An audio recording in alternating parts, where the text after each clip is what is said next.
What is going on, guys? It is Lally216 and this is episode 2 of Keep Your Enemies Closer. My full focus isn't going to be about this video because Konami have officially announced that PES 2014 is going to be released, and they've given a lot of information about the game as well.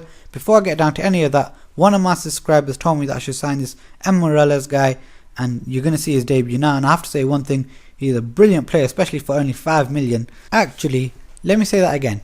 This guy's a beast of a signing for 5 million, and I want to say a big thank you to the subscriber who recommended him for me, but I don't know how to say your name. But just know this, if you were sitting next to me when I was using this guy, you'd have got plenty of kisses from me, and maybe more, just depending how happy I was at that time. But we'll just have to settle for a big thank you. So let's move on to the PES 2014 announcement. And a bit of a shock, well, definitely a bit of a shock for me anyway, is that they haven't announced it on the PS4 or the next Xbox. So they've only announced it on the PS3, the Xbox 360, PC and the PSP, so not even on the PS Vita either. But they do have a pre-E3 show, so maybe they just wanted to announce it and show it off there. Hopefully that's the case, but it just seems like a perfect fit. A new engine for a new console, you know, it just doesn't sound any better than that. So I'll be a bit surprised if they still don't release it on the next generation consoles this year. So here's when I realised I did something stupid. I got rid of my backup goalkeeper without actually replacing him, and I knew I wanted to rest Reina as soon as I could, but because I was so comfortable in this match, I just decided to replace Reina with a centre back of mine. So back to PES 2014. The first thing they say is PES 2014 centres everything on the ball, and I know that doesn't sound great, but just think of it like this. When you're playing PES 2013, when you play a long pass and it goes towards someone's midriff or anywhere around the upper torso, but that's not exactly on the chest, what do? They do the same chesting animation over and over again to kill the ball, and it does the same thing no matter who you are and the agility or anything like that of your player. But now they're saying that your player's body will now start to take shape and react to how the ball is played to you. So the speed, the height, the power of the pass, everything, the player will react to that. And by the way, these next 4 matches you're seeing now are part of a tournament, so I just thought I'd let you guys know that. And they've said we've got even more freedom in our control because we can now chest it past a player, we can nod it on with our heads past a player, and I think that's done with the right analog stick, because I did read them saying something about the analog stick. And they've also said that, you know, the physicality's changed now. Obviously it's going to be more realistic. They said that it's dependent on the player's size, the strength, the way the angle of the tackles come in, the aggression in the tackle, all that sorts of stuff. So that's the physicality should be sorted. Hopefully we won't see that stupid stumbling animation when a player is running into the back of your player. And I did read quite a lot earlier on that the shirt is a separate entity, so that will obviously take another, you know, factor into, you know, when players are behind you, what they can do. And they also said that stumbling players may also recover instantly dependent on all them things I just said. And look at this over here, Ivanovic being a hero, and between him and Suarez they won me the match. Suarez with the goals and Ivanovic being a hero right at the end. I told you only good things can happen if you put them two guys on a pitch together, and that proves right there.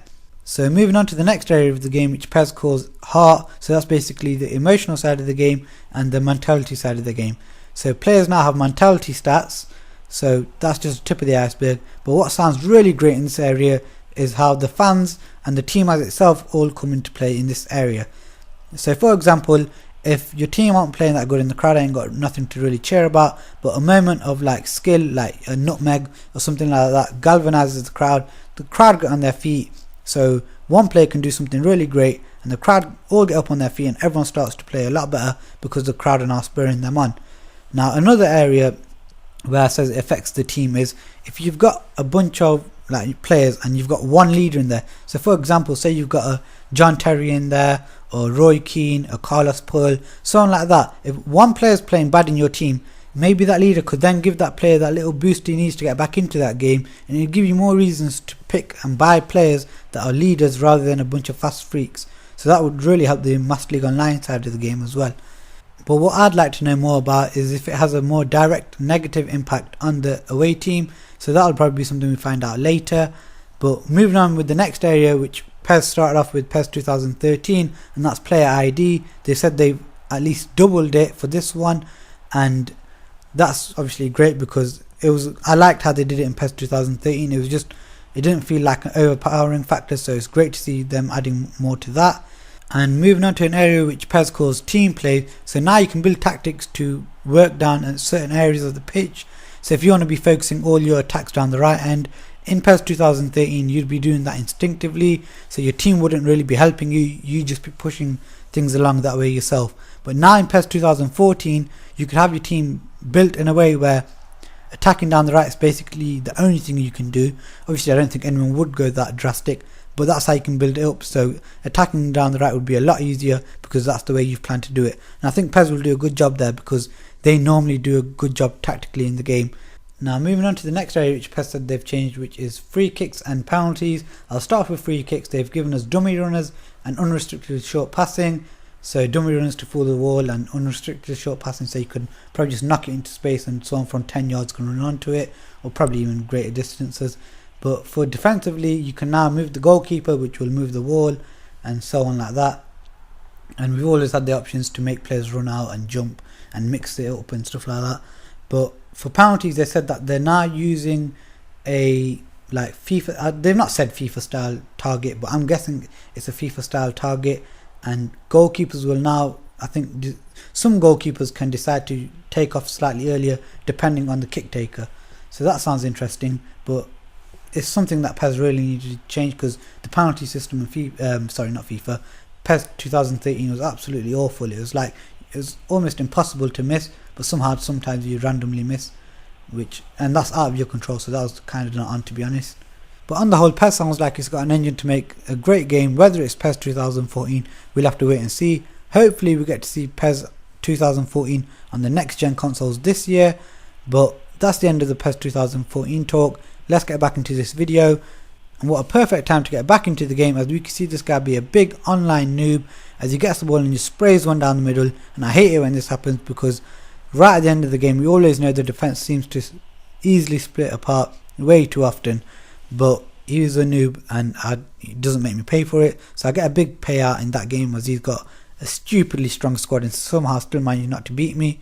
So I decided to play one more game, although I knew I couldn't qualify into the knockout stages because I just wanted to wind down some of them shit players' contracts. But when I saw this guy's team, I was inspired to actually beat him for some weird reason. And you can see this guy going a bit dizzy there, and he manages to get a great effort on goal, but Reigns up to the task of saving it. Now you can see Morales pulls on back for Suarez, who just had to hit the target and he fails to do so. So this guy goes on a little solo run with Ronaldo, slides into Aguero, and Reina stays up strong to make the save. Now here I realised we're coming to the end of the half, so I thought I might as well have to attack really quickly, and that I think took this guy by surprise. As Suarez gets one-on-one and really should have put me 1-0 up there. So into the second half, and Morales with some good close control there and a great turn from Suarez to get some space, plays it out to Petrobranov. I looked up, I thought just a good cross, might get an own goal, but he finds Belhanda on the back post who taps into an empty net. Now just watch this, look at this creative play from Morales. He's good at opening up the angles and playing in that little pass, just creating good angles for good passes. And you can see Suarez, it's just not his shooting day. And then watch this here.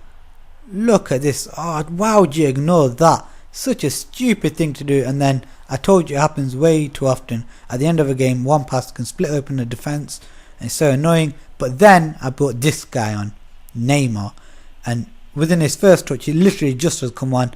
This guy looked almost too scared to come close to him, and when he did get close, Neymar just skipped away. And who was there to give me the big finish that I needed? Morales.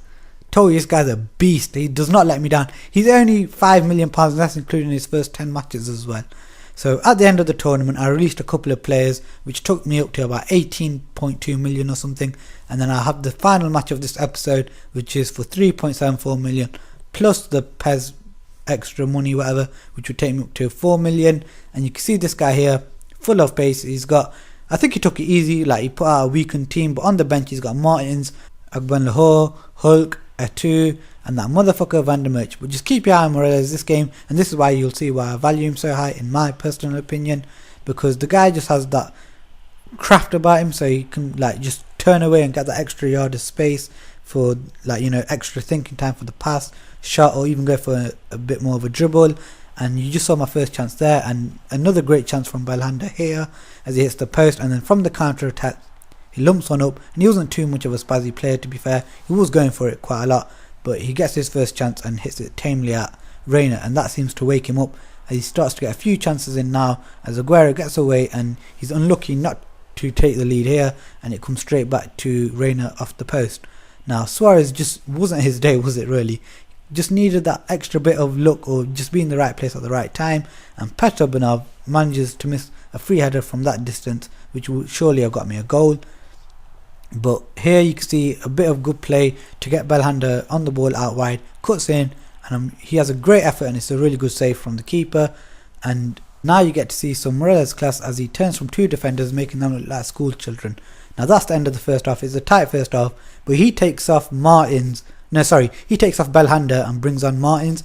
And the irony here is watch what happens on the very next attack as I give the ball out wide to Belhanda, cuts in and puts a nice finish across goal and gives me the lead. I bet he's wishing he didn't take off Belhanda then, but then he brings on Hulk, so I decide to counteract his Hulk substitution by bringing on Pereira, thinking fresh legs, although Pereira was a bit tired, but it was fresh for someone in that time period of the game, and he gets across really quickly, wins the ball. I thought, yeah, that was a good decision, and straight away he loses it, gives it to Martins, and for some reason players that are quick just are deadly finishes, but he's a bit unlucky there. A bit of great defending from Ramos, and then a save by Reina. Martins couldn't really finish off the tight empty, well I won't say empty net, but tight net from there. And then he plays one to Aguero, and a bit of pressure from Pereira there makes him shoot across wide. Good effort, but straight over. Now this pass was meant for Neymar, but it went straight to the defender, who was kind enough to give it back to Neymar, who showed him a little dance and puts it on a plate for Certas, who makes it 2-0. Now I play it out wide to Neymar again, and I just know things are going to happen when I give him the ball, and I drop the shoulder as I anticipated that challenge. Hits the post. He's so unlucky not to get a goal this game, and I'm talking about Neymar. Suarez shows again that his shooting boots are on today, and a great effort from Miriam there. So when you give Neymar this much space, you deserve to lose by much more than 2 goals, and that's exactly what happens as I change my approach, because I can't keep running out wide. Got to cut in sometimes more, or cut in more effectively, and Morales gets the goal he deserves this match as he had such a good game. And you can see I upped the second half there. He had a few speculative efforts, and Morales gets man of the match. So you'll see here that this one match that Morales has pays his whole transfer fee back. And that's the end of this episode, guys, but a quick look into the next episode, and you can see that it starts off with another special match, but look who I come up against, a bunch of speed freaks. So if you want to see how that match ends, remember to subscribe. If you like this video, remember to give it a thumbs up, and thanks for watching, guys.